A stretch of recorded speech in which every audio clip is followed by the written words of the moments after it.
ಒಂದು ಕಾರ್ಡು ನಿಮ್ಮ ಇಡೀ ಕುಟುಂಬಕ್ಕೆ 5 ಲಕ್ಷದವರೆಗೆ ಉಚಿತ ಚಿಕಿತ್ಸೆ ಕೊಡಿಸಬಹುದು.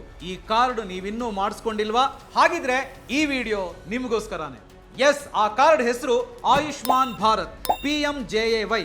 ಈ ಯೋಜನೆಯಲ್ಲಿ ವಯಸ್ಸಿನ ಮಿತಿ ಇಲ್ಲ, ಕುಟುಂಬದ ಸದಸ್ಯರ ಸಂಖ್ಯೆಗೆ ಮಿತಿ ಇಲ್ಲ, ಯಾವುದೇ ಪ್ರೀಮಿಯಂ ಕಟ್ಟಬೇಕಾಗಿಲ್ಲ.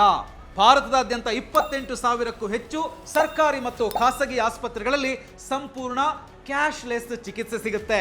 ನೀವು ಕೇವಲ ಆಯುಷ್ಮಾನ್ ಕಾರ್ಡ್ ತೋರಿಸಿದ್ರೆ ಸಾಕು, ನೇರವಾಗಿ ಅಡ್ಮಿಷನ್ ಮಾಡ್ಕೊಳ್ತಾರೆ. ಹಾಗಿದ್ರೆ ಈ ಕಾರ್ಡ್ನಲ್ಲಿ ಉಚಿತವಾಗಿ ಏನೇನು ಚಿಕಿತ್ಸೆಗಳು ಇವೆ ಒಂದೊಂದಾಗಿ ನೋಡ್ತಾ ಹೋಗೋಣ. ಹೃದಯ ಶಸ್ತ್ರಚಿಕಿತ್ಸೆ, ಕಿಡ್ನಿ ಚಿಕಿತ್ಸೆ ಮತ್ತು ಡಯಾಲಿಸಿಸ್, ಕ್ಯಾನ್ಸರ್ ಚಿಕಿತ್ಸೆ, trauma care, C section delivery, ICU ಚಿಕಿತ್ಸೆ, ಮೆಡಿಸಿನ್ಗಳು, ಸ್ಕ್ಯಾನ್ಗಳು ಮತ್ತು ಇನ್ನೂ ಹಲವಾರು ಚಿಕಿತ್ಸೆಗಳು ಇದರಲ್ಲಿ ಸಿಗ್ತದೆ. ಈಗಾಗಲೇ ಇದ್ದ ಕಾಯಿಲೆಗಳು ಕೂಡ ಈ ಯೋಜನೆಯಲ್ಲಿ ಕವರ್ ಆಗಬಹುದು. ಅಷ್ಟೇ ಅಲ್ಲ, ಆಸ್ಪತ್ರೆಗೆ ಸೇರುವ ಮೊದಲು 3 ದಿನಗಳ ಪ್ರೀ ಹಾಸ್ಪಿಟಲ್ ಟೆಸ್ಟ್ಗಳು ಉಚಿತ. ಡಿಸ್ಚಾರ್ಜ್ ಆದ ನಂತರ 15 ದಿನಗಳ ಔಷಧಿಗಳು ಕೂಡ ಉಚಿತವಾಗಿ ಇದರಲ್ಲಿ ಸಿಗುತ್ತೆ. ಹಾಗಿದ್ರೆ ಈ ಕಾರ್ಡ್ ಯಾರು ಪಡ್ಕೊಳ್ಬಹುದು ನೋಡಿ. ನಿಮ್ಮ ಹೆಸರು SECC 2011 ಅಂದ್ರೆ socio economic and caste census, ಸಾಮಾಜಿಕ ಆರ್ಥಿಕ ಜನಗಣತಿಯಲ್ಲಿ ಇರುವ ಕಡಿಮೆ ಆದಾಯ ಅಥವಾ ದುರ್ಬಲ ಕುಟುಂಬಗಳ ಪಟ್ಟಿಯಲ್ಲಿ ಇರಬೇಕು.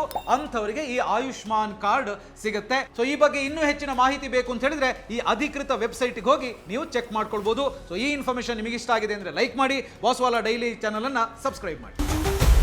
ಬಾಸ್ವಾಲಾ, ಬಿ ದ ಬಾಸ್.